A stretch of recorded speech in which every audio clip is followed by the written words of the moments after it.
Bago po natin isalang ang ube, uhugasan po muna natin bago ilaga. So, hugasan muna natin ng maigi para mawala yung lupa.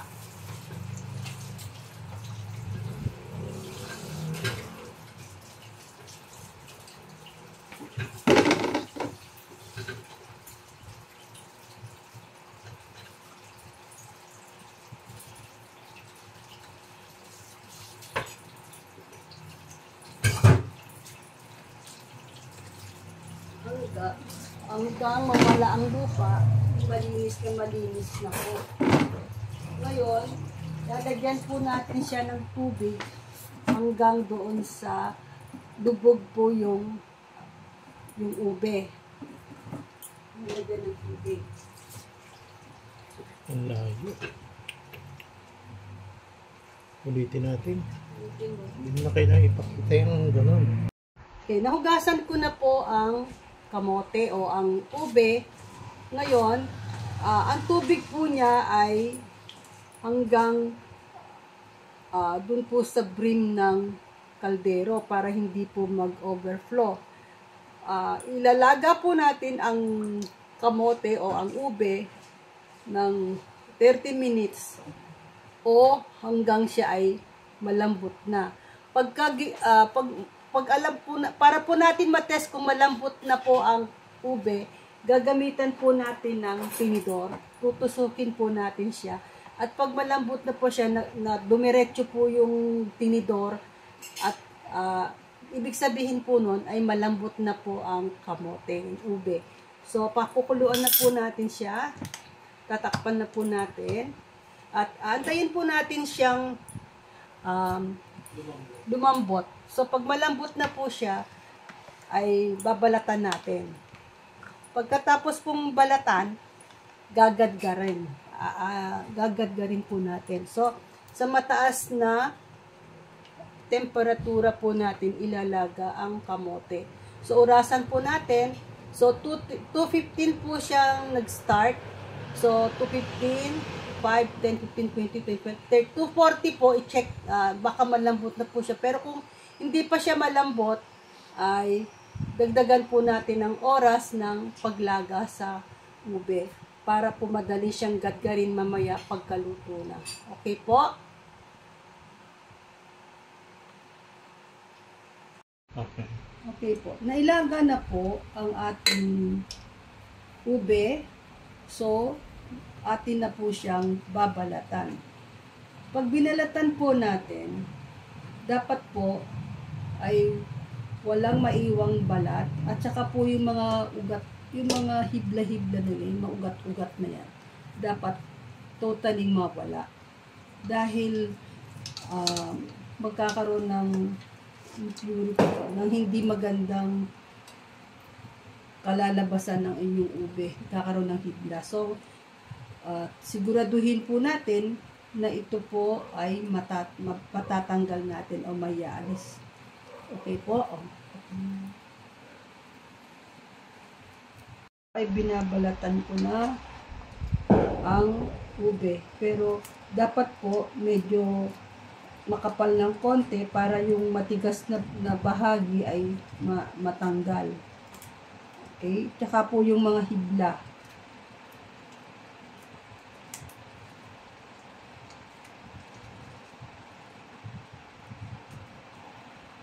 Ayan po.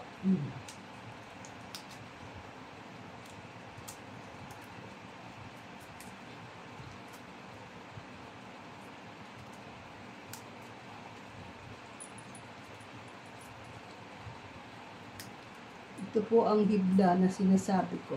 Yan. Yung mga ugat-ugat. Dapat po yan ay matanggal. Medyo makapal lang ang pagbabalat. Para tapos natin. Pagkatapos pong mabalatan natin ang ube, atin pong gagamitan ng panggadgad. Ito po yung ginagamit ko. Simple lang. So, kung wala po kayo nito, pwede rin naman po ng tinidor. Kaya, para mamasa po siya. So, ang paggadgad po, yung maliit po na part ang gagamitin para pino ang kalalabasan ng inyong halaya. So, isahan na po natin. Gagadgarin lang po ng ganito. Para po, tapos mamaya po, isasalain para po pino. Yan. Pag naihalo na po lahat ang liquid ingredients, dapat pong gamitan ng strainer para masala yung ube at yung mga buo-buo ay mamasa rin. So, gagamitan po natin yan.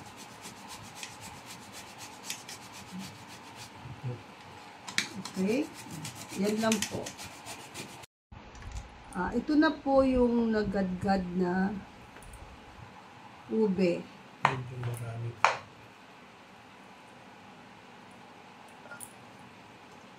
Ito po. Kung sa palagay po ninyo ay may buo-buo pa, i-mash po ninyo siya. Ganyan nyo po siya. Para po siguraduhin natin na walang buo-buo na naisama. Okay.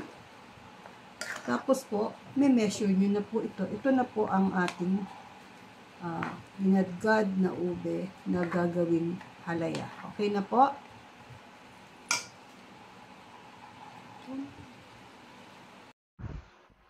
Ito po yung nagadgad ng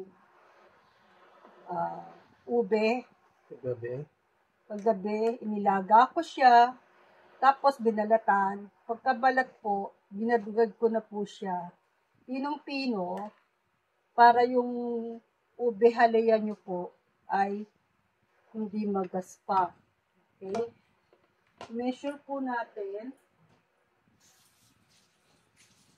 Gagawa po ako ng ube halaya. So, i-measure natin kung ilang cups po siya. Okay? Pag mag-measure po tayo, dapat po i-press po natin yung cup. I-press po para yung malaman natin kung ilang cups ito. So, isa,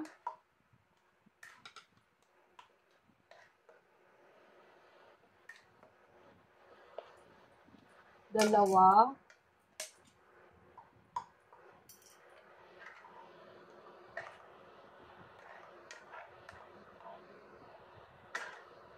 ito po ang pangatlong cups. Press lang po para po eksakto yung measurement na inyong ginagad na ube. Okay. So, pangatlo po yan. So, 3 cups po. Pino na. Tapos po, durug-durugin nyo siya para hindi siya buo-buo. Okay? So, pag nagdurog na po yan, maglalagay po tayo ng isang lata ng evaporated milk. Kahit po anong brand. Okay? Binuhos po ninyo. Haluin. Hanggang maubos ang nasa lata ng evap. Katapos po yung ube Alaska condensed milk.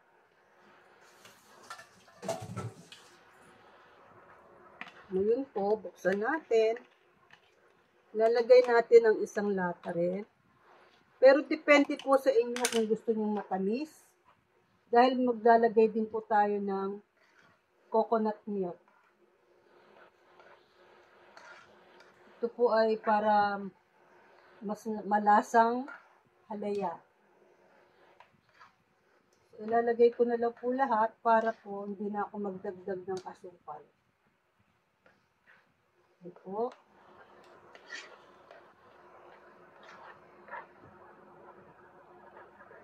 Haluin mabuti.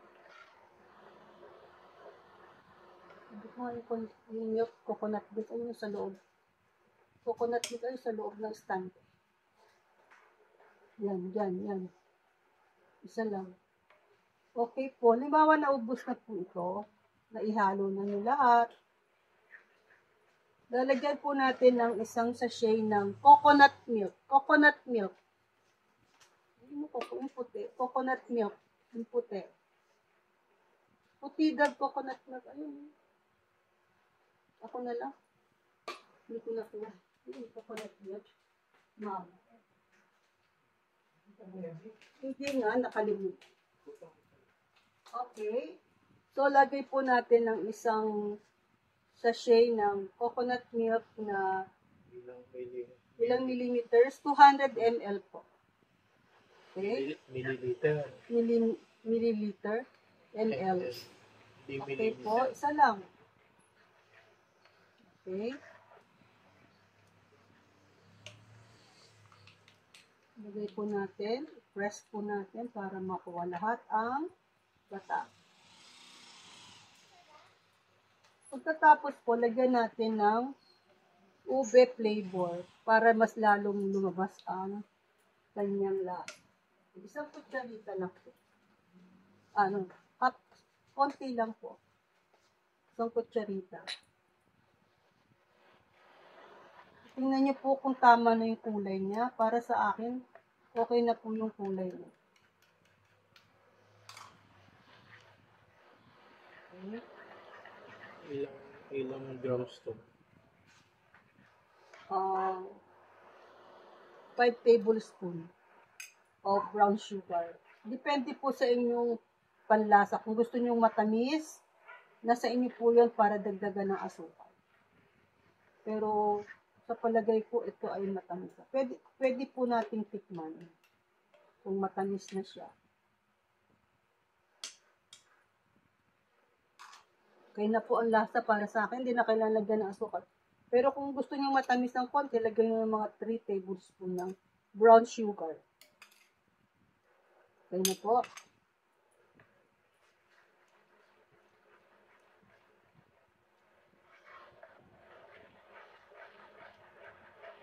Haluin lang po natin para mag-mix po yung kanyang ingredients. Kung sa palagay nyo ay masyado pang mapusyap ang kulay, pwede po natin dagdagan na food color. Konti lang po. Konti lang. Ganyan lang.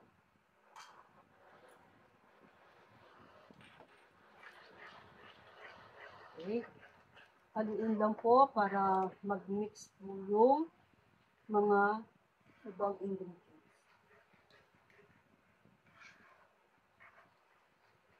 Tapos po, lalagyan po natin ito ng melted butter. Melted butter.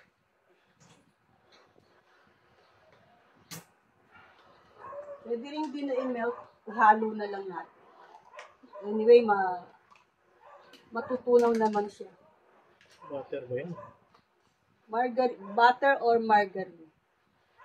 Pwede rin pong margarine. Dahil medyo mahal ang butter, pwede rin pong margarine ang ilagay.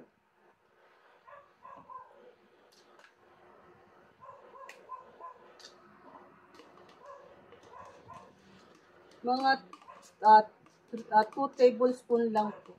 Mamaya kasi lalagyan pa natin ulit ko ng margarine pagkaluto. So, tama-tama lang itong 2 tablespoon to 3 tablespoon. Okay. Ayun lang po at magmi-mix, magbe-blend na yan.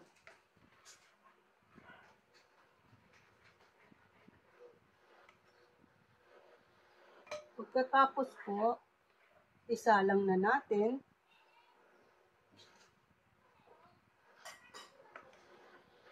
Isalang na natin sa ating stove.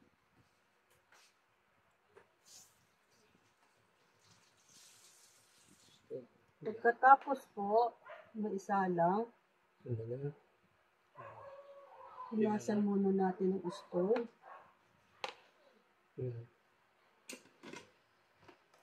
Okay. Salang na natin. Gamitan po natin ng What? Sandok mo. Ay, sorry. Nahanap ang sandok. Gamitan po ng wooden spoon. Pag habang hinahalo.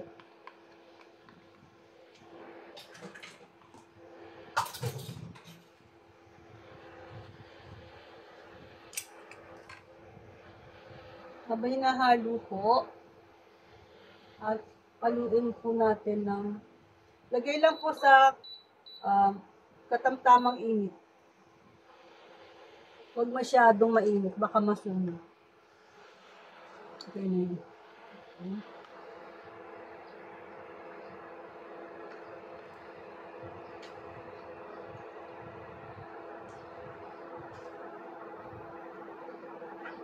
Sana may bulo-bulo.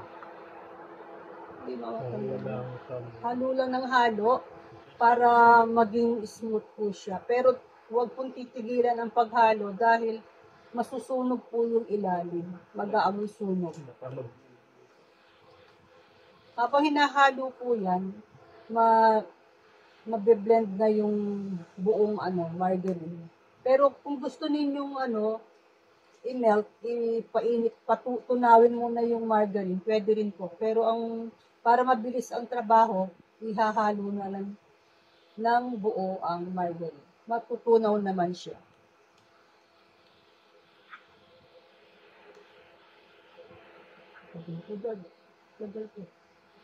Matagal. Pause mo muna. Mamaya pagluto na, tsaka mo yan. Doon o. Di ba pause siya?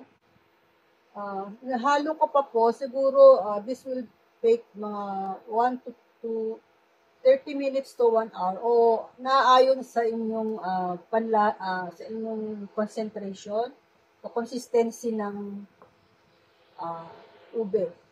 Pagka siya ay humiwalay na sa kawali, tapos itetest po natin siya sa tubig kung buo na siya at hindi na siya natutunaw. So, sabihin nun, luto na po siya. So, just pagpatuloy lang po natin ang paghalo. Pagka po hindi na siya dumidikit sa kawali, katulad nito, yan, hindi na siya dumidikit, ibig sabihin po, siya ay luto na.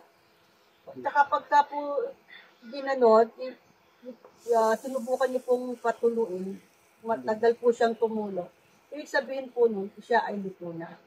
So, pwede na po nating i-off ang stove. Ganito po tapos itetest po natin sa tubig. Maganda pong kawali ito kung gusto nyo bumili sa pinto. Kuha po kayo ng kapiraso, ilagay po sa tubig, at pagka po hindi na siya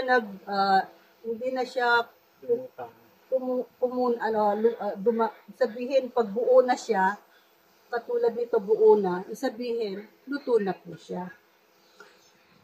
So, luto na po ito, tsaka wala na po siya hindi na siya nadikit sa kawali. Ayan po, maliwanag na po yung kawali. Sabihin, luto na po siya. So, off na po natin ang stove. Ganun po ang technique. Para hindi siya ma-overcook. Maganda po itong kawali na non-stick. Kaya ganito po ang dapat gamitin para po hindi dumikit ang ube halaya. Medyo may kamahalan lang pero satisfied naman po kayo sa paggamit. Katulad po ngayon, makikita po natin na hindi siya dumidikit sa kawali. Sabihin niyan po, luto na. WCC po yun. UCC po yung kawali. Salamat po. Sa muli po nating pagkikita, pagluluto. Okay. Okay. Stop. Gawa na po ang ating halaya. Ready to eat. Okay na po. Tikman. Tikman. Tikman. Tikman na po natin kung anong lasa.